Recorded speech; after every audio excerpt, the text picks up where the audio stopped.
Guys, good morning, welcome back to my channel. അപ്പോൾ ഇന്നത്തെ വീഡിയോക്ക് ഇൻട്രോ പറയാനൊന്നും സമയമില്ല. രാവിലെ എണീറ്റപ്പോൾ അച്ഛൻ പറഞ്ഞു ഞാൻ ഇന്ന് ദോശക്ക് കറി ഉണ്ടാക്കാമെന്ന്. അപ്പം തന്നെ ഞാൻ ഓടിപ്പോയി ഫോൺ എടുത്തിട്ട് വന്നു. ഒരു പാത്രം എടുത്ത് വെച്ച് അതിനകത്ത് ലിറ്റിൽ എണ്ണ, ലിറ്റിൽ കടുക്, ലിറ്റിൽ ഇഞ്ചി വെളുത്തുള്ളി, പിന്നെ ഒരു പച്ചമുളക് ഇട്ട് നന്നായിട്ട് വഴറ്റുന്നുണ്ട്. അതിലോട്ട് ഉള്ളി ആഡ് ചെയ്ത് കൊടുക്കുന്നുണ്ട്. അപ്പോൾ നിങ്ങൾ വിചാരിക്കും ഇവളെന്ത് കറിയാണ് ഉണ്ടാക്കാൻ പോകുന്നത്? സോറി, ഇവളല്ല, അച്ഛനാണ് ഇന്ന് കറി ഉണ്ടാക്കുന്നത്. അപ്പോൾ ഇന്ന് കുക്ക് വിത്ത് അച്ഛനാണ്. അപ്പോൾ രാവിലെ എണീറ്റപ്പോൾ ഗ്രീൻ പീസ് ഉണ്ടായിരുന്നു. അത് വെച്ചിട്ട് എന്ത് കറി ഉണ്ടാക്കാമെന്ന് ഞാനും അമ്മയും ഇങ്ങനെ നോക്കി നിൽക്കുമ്പോഴാണ് അച്ഛൻ പറഞ്ഞത് എന്നാൽ ഞാൻ ഇന്ന് കറി ഉണ്ടാക്കാമെന്ന്. അങ്ങനെ ഗ്രീൻ പീസ് ഇപ്പുറത്ത് വെള്ളത്തിൽ ബോയിൽ ചെയ്യാൻ വെച്ചിട്ടുണ്ട്. ബാക്കി നമ്മൾ അതിന് വേണ്ടിയിട്ടുള്ള മസാലയാണ് ഉണ്ടാക്കുന്നത്.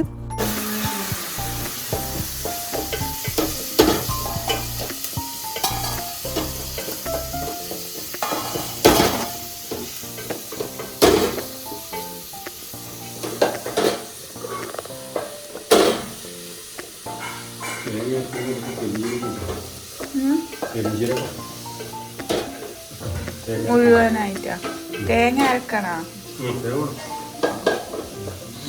തേങ്ങ ഇട്ട ഗ്രീൻ പീസ് കറിയാണ് അച്ഛൻ ഉണ്ടാക്കാൻ ഉദ്ദേശിക്കുന്നത്. അതുകൊണ്ട് തന്നെ ഞാൻ പോയി തേങ്ങ ചിരവാമെന്ന് വെച്ചു. തേങ്ങേൻ്റെ അകത്ത് കുറച്ച് ജീരകം ഇട്ടിട്ട് വേണം അരക്കാമെന്നും പറഞ്ഞു തന്നിട്ടുണ്ട്.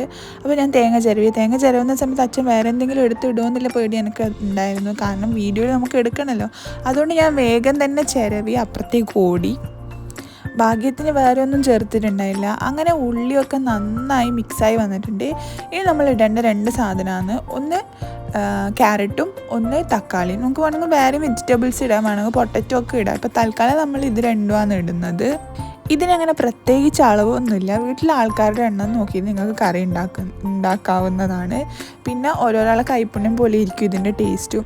ഇവിടെ അച്ഛൻ എന്തുണ്ടാക്കിയാലും അടിപൊളി ടേസ്റ്റാണ്. ചിലവർ എന്ത് കുക്ക് ചെയ്താലും അടിപൊളി ടേസ്റ്റ് ആയിരിക്കും. ചിലവർ എത്ര കഷ്ടപ്പെട്ട് കുക്ക് ചെയ്താലും ഒരു ടേസ്റ്റും ഉണ്ടാവില്ല. അപ്പോൾ അത് ഓരോരാളെ കൈപ്പുണ്യം പോലെ ഇരിക്കും. അപ്പോൾ നമ്മൾ തക്കാളി ഇട്ട് കൊടുത്തു, ക്യാരറ്റ് ഇട്ട് കൊടുത്തു. ഇനി ഇത് നന്നായിട്ട് മിക്സ് ചെയ്യാം.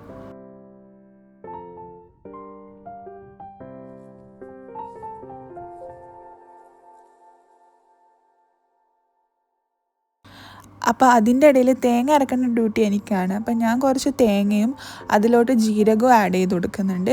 പിന്നെ കുറച്ച് വെള്ളവും ചേർത്തിട്ട് നന്നായിട്ട് നമ്മൾ മെഴുകു പോലെ അരച്ചിട്ട് വരുന്നതാണ് അച്ഛൻ എന്നോട് പറഞ്ഞിട്ടുണ്ടായത്. അപ്പം ഞാൻ ടാസ്ക് ഏറ്റെടുത്തിട്ട് അരക്കാൻ വേണ്ടി പോയി. പിന്നെ നമ്മൾ യൂസ് ചെയ്യുന്നത് പെരിഞ്ജീരകമാണ്, നല്ല ജീരകമല്ല. അത് പോയിന്റ് ടു ബി നോട്ടഡ് ആണ്. പെരിഞ്ജീരകമാണ് നമ്മൾ ആഡ് ചെയ്യുന്നത്. അപ്പോൾ നന്നായിട്ട് അരച്ചെടുക്കാം.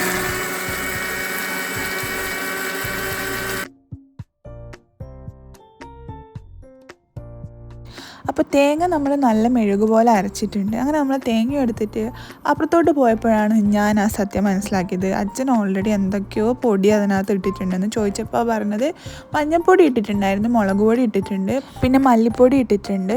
ഇതെല്ലാം കുറച്ച് മാത്രമേ ഇട്ടിട്ടുള്ളൂ. കുരുമുളകാണ് ഇപ്പോൾ ഇടുന്നത്, 2 ടീസ്പൂണാണ് ഇടുന്നത്.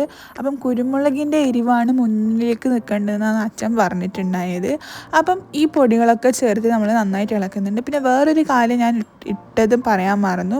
നമ്മുടെ ഗ്രാമ്പൂ ഇല്ലേ, അത് ഒരെണ്ണം ഇട്ടിട്ടുണ്ട്. അപ്പോൾ ഗരം മസാല ഒന്നും ചേർക്കുന്നില്ല, ഗ്രാമ്പൂ ആണ് അതിന് പകരം ചേർത്തിട്ടുള്ളത്. അപ്പോൾ ഇതൊക്കെ നന്നായി ഇളക്കുക. നമ്മുടെ ഇട്ട പൊടിയുടെ പച്ചമണമൊക്കെ മാറാൻ വേണ്ടിയിട്ട് നന്നായിട്ട് ഇളക്കി കൊടുക്കുക.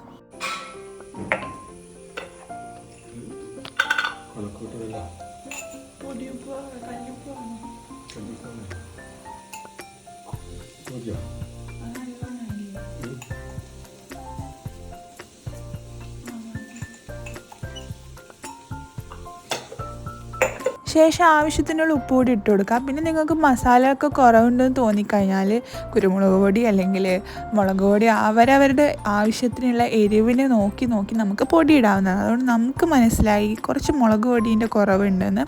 അതുകൊണ്ട് നമ്മൾ കുറച്ചുകൂടി മുളക് പൊടി ഇട്ടിട്ടുണ്ടായിരുന്നു.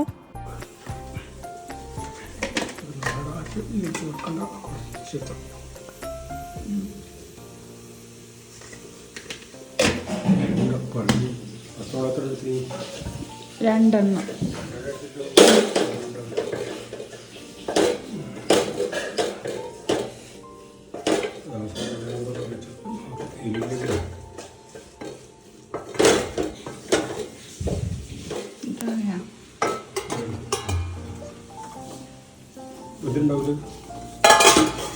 നമ്മുടെ ഗ്രീൻ പീസ് ഏകദേശം ബോയിലായി വന്നിട്ടുണ്ട്. നമുക്കിത് വെന്തോന്നൊന്ന് നോക്കണം. അപ്പോൾ ഒരു സ്പൂൺ വെച്ചിട്ട് ചെറുങ്ങനെ ഒന്ന് നമുക്ക് പ്രസ് ചെയ്ത് കൊടുത്താൽ മനസ്സിലാവും. അപ്പം വലുതായിട്ട് വെന്തിട്ടില്ല, അതുകൊണ്ട് നമ്മൾ വിചാരിച്ചു ബാക്കി കറിയിൽ ഇട്ടതിന് ശേഷം അതിൽ നിന്ന് വേവട്ടെ എന്ന് വിചാരിച്ചു. ഇനി ചെയ്യേണ്ടത് ഈ ബോയിൽ ചെയ്ത ഗ്രീൻ പീസ് എടുത്ത് നമ്മൾ ഉണ്ടാക്കി വെച്ച മസാലയിലേക്ക് ഇടാനാണ്. അപ്പം അതിന് മുന്നേ ഉള്ളൊരു കാരണം എന്ന് വെച്ചാൽ, സത്യം പറഞ്ഞാൽ ഈ വെള്ളം ഊറ്റി കളഞ്ഞിട്ട് വേണം നമ്മൾ ഗ്രീൻ പീസ് ഇടാൻ വേണ്ടിയിട്ട്. കാരണം ചില ഗ്രീൻ പീസിന് ചെറിയൊരു കയ്പ്പുണ്ടാകും, നമ്മളത് മറന്നുപോയി. അതുകൊണ്ട് തന്നെ നമ്മളത് അങ്ങനെ ഡയറക്റ്റ് ഒഴിച്ചു. പക്ഷേ എന്തോ ഭാഗ്യത്തിന് നമ്മുടെ കറി കയ്പ്പുണ്ടായിരുന്നില്ല. അപ്പം നിങ്ങൾ കുക്ക് ചെയ്യുന്ന സമയത്ത് ശ്രദ്ധിക്കേണ്ടത്, ബോയിൽ ചെയ്ത വെള്ളം ഊറ്റി കളഞ്ഞതിന് ശേഷം നിങ്ങൾ ഗ്രീൻ പീസ് ആഡ് ചെയ്യേണ്ടതാണ്. അതിന് ശേഷം നിങ്ങൾക്ക് ആവശ്യത്തിനുള്ള ഗ്രേവിക്ക് ആവശ്യത്തിനായിട്ടുള്ള വെള്ളം നിങ്ങൾക്ക് യൂസ് ചെയ്യാം. ഇല്ല, അത് തിളക്കുമ്പോൾ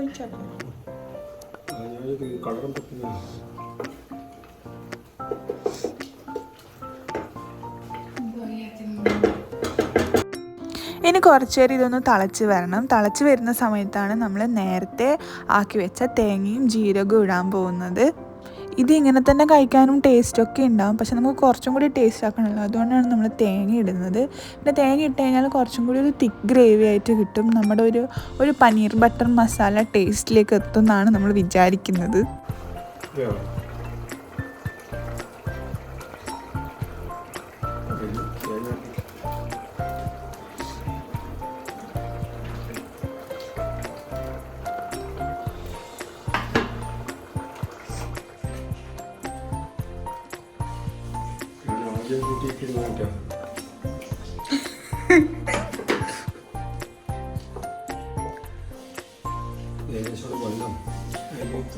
അങ്ങനെ നമ്മൾ നമ്മുടെ അരപ്പൊക്കെ ചേർത്തിട്ടുണ്ട്. അപ്പോൾ കുറച്ച് കട്ടിയായിട്ടുണ്ട്, അതുകൊണ്ട് തന്നെ കുറച്ചുകൂടി വെള്ളം ഒഴിച്ചു. ഇനി ഒഴിച്ച വെള്ളം ഒന്ന് മിക്സ് ചെയ്തിട്ട് കുറച്ചുകൂടി ഒന്ന് തിളച്ച് വരുന്ന സമയത്ത് നമ്മൾ സ്റ്റവ് ഓഫാക്കിയിട്ട് അപ്പം നമ്മുടെ കറി റെഡി ആവുന്നതാണ്. അതിന് മുന്നേ നിങ്ങളുടെ ഉപ്പും എരിവൊക്കെ ഉണ്ടോ എന്ന് ചെക്ക് ചെയ്തിട്ട് ആവശ്യത്തിനായുള്ള ഉപ്പും എരിവൊക്കെ ചേർത്ത് കൊടുക്കാവുന്നതാണ്. ഗരം മസാല ഉണ്ടല്ലോ.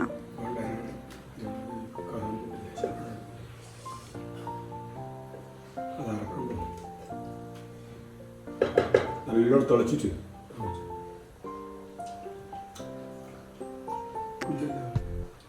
അത്ര ഇട്ടിട്ടില്ലേ?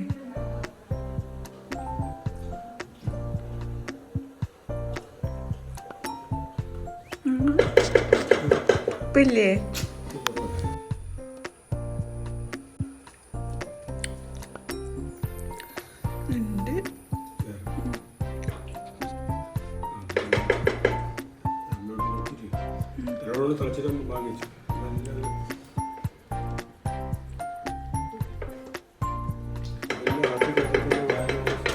അങ്ങനെ കറി എന്നെ ഏൽപ്പിച്ചിട്ട് അച്ഛൻ പോയിട്ടുണ്ട്. അപ്പം ബാക്കി ഇനി ഞാനാണ് നോക്കുന്നത്. ഇനി വലിയ പണിയൊന്നുമില്ല, ഇത് തിളക്കുമ്പോൾ ഓഫ് ചെയ്താൽ മതി. അപ്പം നമുക്ക് നേരത്തെ പുറത്തെടുത്ത് വെച്ച സാധനങ്ങളൊക്കെ ഉള്ളിലേക്ക് വെക്കാം.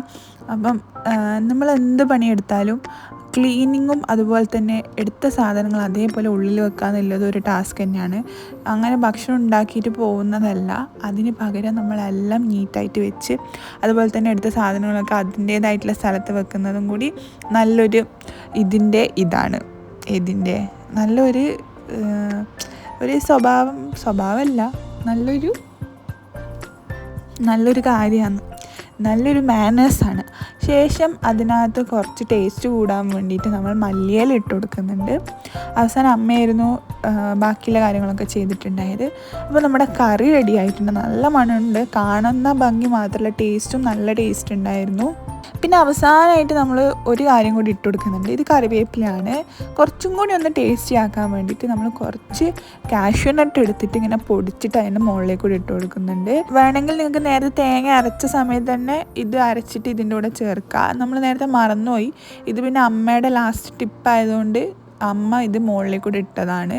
നേരത്തെ അരക്കുന്ന സമയത്ത് ഓർമ്മ ഉണ്ടായിട്ടില്ല. അപ്പോൾ നമ്മുടെ കറി റെഡി ആയിട്ടുണ്ട്. ഇനി നമുക്ക് ദോശ ഉണ്ടാക്കുന്നതാണ് അടുത്ത ടാസ്ക്.